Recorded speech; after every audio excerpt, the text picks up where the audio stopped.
Olá, meu nome é Yair Alon, bem-vindos ao 11º vídeo da nossa série de Kabbalah, e hoje a gente vai falar dos instintos humanos. Na verdade, por que eu falo de instintos humanos? Porque a Kabbalah diz que nós temos basicamente, ou na verdade, temos em nós dois instintos, o bom instinto e o mau instinto, né? O bom instinto é aquele que nos leva a fazer coisas boas, que nos leva a se elevar espiritualmente, e o mau instinto é o que nos deturpa, ou que nos desvia do caminho. Existe uma frase no Talmud muito célebre que compara o bom e o mau instinto como se fosse num adágio, né?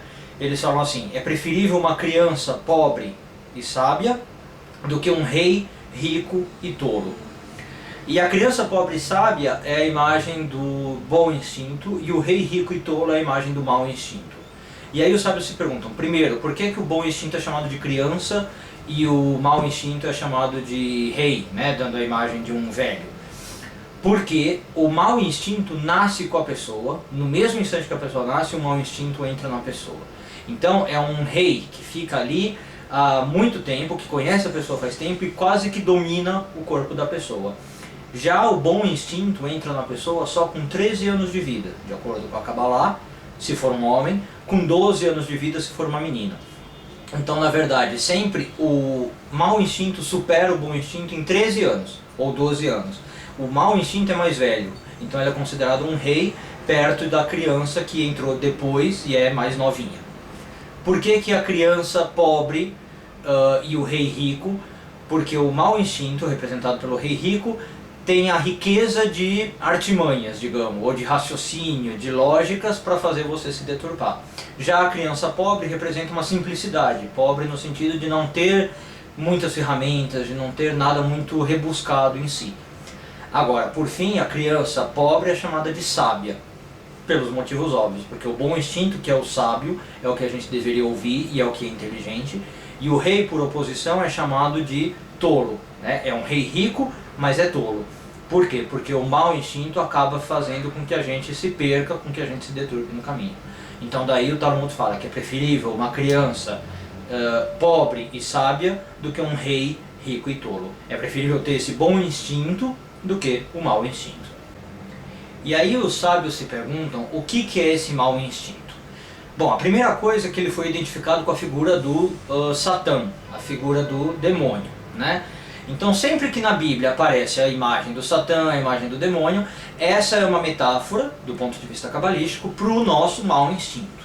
É ali que a gente vê como é que o nosso mau instinto age, quais são as artimanhas que ele tem e tudo mais.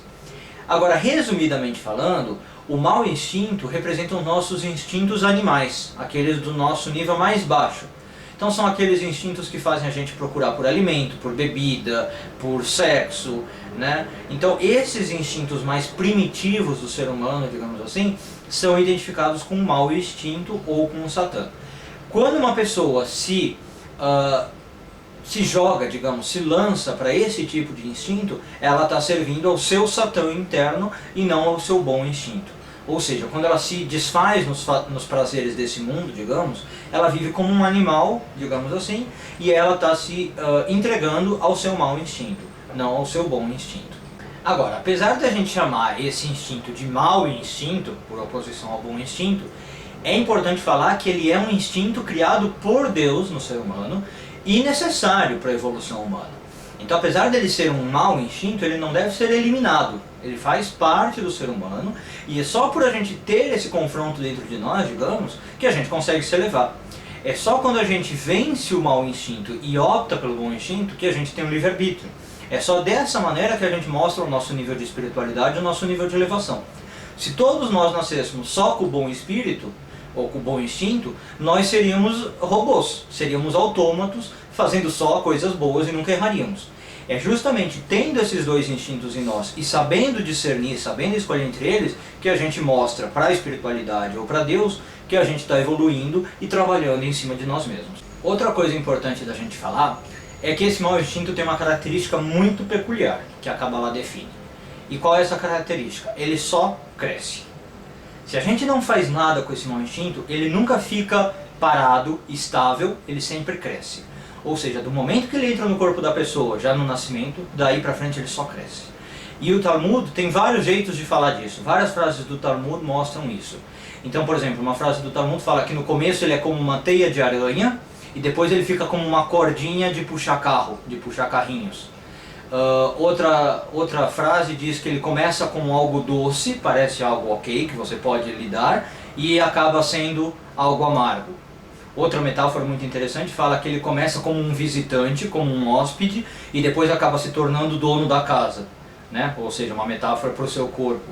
Então é muito interessante ver que várias citações do Talmud e da Kabbalah falam do mau instinto como uma força que, se você não faz algo para controlar, que se você não tenta segurar, ela só cresce. Ela é como uma teia de aranha no começo, mas que vai se fortalecendo, se fortalecendo, se fortalecendo, até virar uma corda grossa.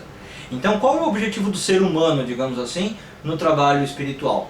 É controlar esse mau instinto, é saber sobrepujar esses instintos mais animais, mais básicos e mais primitivos do homem. É através desse controle que o ser humano começa a mostrar, como a gente falou, o seu livre-arbítrio, a sua capacidade de se espiritualizar, de crescer. É isso que faz com que essa pessoa mostre para a espiritualidade que ela está a fim de crescer. Então, para finalizar esse vídeo, vou trazer uma frase que o Talmud mostra, qual é a diferença entre o perverso e o justo, ou seja, a pessoa que empreendeu o trabalho de correção e a que não empreendeu. O perverso está sob o controle do seu coração, e o justo tem o seu coração sob controle. É um adágio do Talmud. Ou seja, o perverso não conseguiu dominar o seu mau instinto e faz tudo o que o seu coração manda. Ele vive pelos desejos, pelas paixões, pelas emoções. Já o justo tem o seu coração sob controle. Então ele consegue controlar os seus instintos, seus desejos, suas paixões. Com isso a gente chega no fim do nosso 11º vídeo. Espero que vocês tenham gostado. Como sempre, deixo o meu e-mail aqui, yair.alon@hotmail.com. Se quiserem escrever com dúvidas, sugestões, reclamações, serão muito bem-vindos. Também deixo agora o endereço do meu site que foi lançado, www.yairalon.com.br. Convido vocês todos para verem o que tem lá. Obrigado, até a próxima.